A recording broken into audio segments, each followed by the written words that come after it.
Bonjour, je suis Anna, l'auteure du blog Apprendre les bonnes manières. Dans cette vidéo, nous allons parler du savoir-vivre dans un wagon-restaurant. L'enseignement que je vais vous transmettre est tiré intégralement du livre de Nadine de Rothschild, Le savoir-vivre au XXIe siècle. Petit préambule personnel. Je pense que cet enseignement est davantage anecdotique et historique que pratique.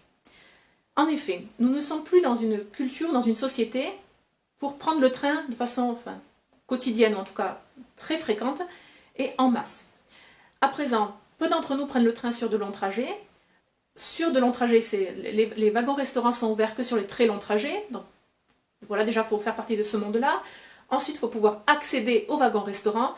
Et enfin, quand vous y êtes, vous allez vous apercevoir que c'est davantage un snack, voilà, un petit snack, qu'un wagon-restaurant comme on se l'imagine et quand on le voit dans les films d'Agatha Christie, par exemple, les films tirés des romans d'Agatha Christie.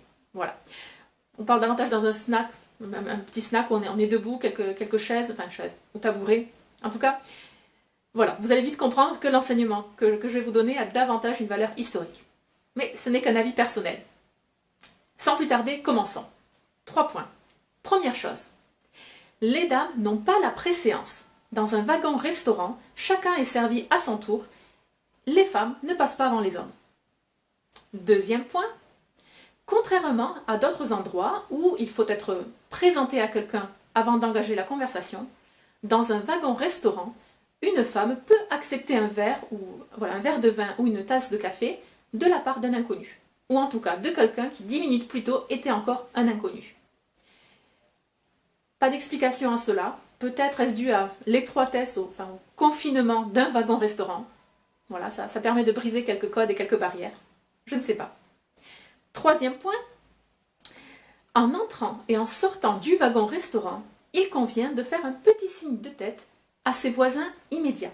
Pas à tout le wagon, juste à ses voisins immédiats, que vous les connaissiez ou non. Cela est valable pour les hommes et pour les femmes. On ne fait pas de bises, pas d'accolade, on ne tend pas la main, juste un petit signe de tête.